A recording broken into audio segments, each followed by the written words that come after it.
প্রতিশোধ নেওয়ার প্রয়োজন নেই, শুধু অপেক্ষা করো আর দেখো। প্রিয় বন্ধু, তোমাকে যে ঠকিয়েছে, তোমাকে যে কষ্ট দিয়েছে, তোমার সাথে যে বিশ্বাসঘাতকতা করেছে, তোমাকে যে তিল তিল করে ধ্বংস করে দিয়েছে, তোমাকে যে পথে বসিয়ে দিয়েছে, তোমার চোখের পানি যে ঝরিয়েছে, তোমার রাতের বেলার বালিশ ভেজানোর কারণ যে হয়েছে, তাকে তোমার বরদোয়া দিতে হবে না, তাকে তার ধ্বংস দেখতে হবে না।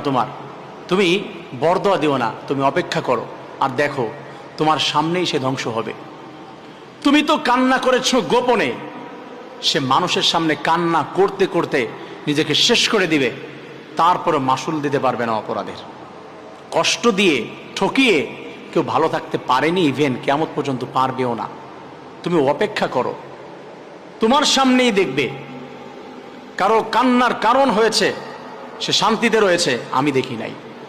মানুষ ধ্বংস হয়ে যাবে সামনেই। আমি ছোট্টবেলায় প্রশ্ন করেছিলাম আমার এক উস্তাদকে, উস্তাদজি, এই যে যারা মানুষকে ঠকায়, মানুষকে কষ্ট দেয়, মানুষের প্রতি জুলুম নির্যাতন করে, এদেরকে আমি একটু হাসরের ময়দানে শাস্তি দিতে পারতাম, আমার ভালো লাগতো। উস্তাদজি আমাকে বলেছিল, হাসরের ময়দানে সৃষ্টিকর্তা যেভাবে তাদেরকে ঠকাবে, যেভাবে তাদেরকে শাস্তি দিবে সৃষ্টিকর্তা, তুমি দেখে তোমার মায়া লাগবে, তুমি দেখে তোমার কষ্ট হবে যে আল্লাহ এত কষ্ট দিচ্ছে তাদেরকে। তুমি কত কৌশল জানো তাকে কষ্ট দেওয়ার। ভাই বন্ধু, তুমি তাকে কি কষ্ট দিবে? মেরে ফেলবে, তাই না? তুমি সর্বোচ্চ মেরে ফেলতে পারো। আল্লাহ বলেছে লা ইয়ামুতু ফিহা ওয়ালা ইয়াহইয়া, বাঁচবেও না মরবেও না, আমি বাঁচতেও দিব না মরতেও দিব না, এত কষ্ট দিব, নিঃশেষ করে দেব, ভিতরটা সারখার করে দেব, আমি বাঁচতে দিব না মরতেও দিব না আমি। আল্লাহু খায়রুল মাকিরিন।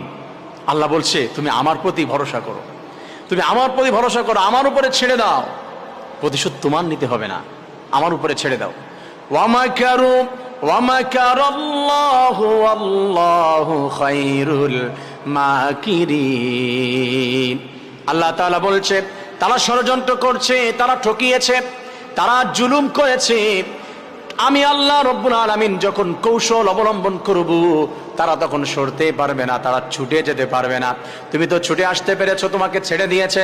আমি যখন ধরি না, যখন আমি আল্লাহ তাআলা ধরবো, আমি এমন করে ধরবো, আমার হাত থেকে কুদরতি হাত থেকে ছুটার মতো ক্ষমতা তার 14 গোষ্ঠীর থাকবে না। অতএব তুমি আপসেট হয়ে না, মন খারাপ করো না, শুধু ধৈর্য ধারণ করো। তোমার ধ্বংসর জন্য বরদোয়া করতে হবে না, তুমি দেখো আল্লাহ তাআলা কি করে। কষ্ট দিয়ে, ঠকিয়ে, প্রতারণা করে, চোখের পানি ফেলানোর কারণ হয়ে, কারোর স্বপ্নগুলো ভেঙে চুরমার করে দিয়ে, কাউকে আকাশ পর্যন্ত উঠিয়ে ভালোবাসা দিয়ে থাপ করে ছেড়ে দেওয়ার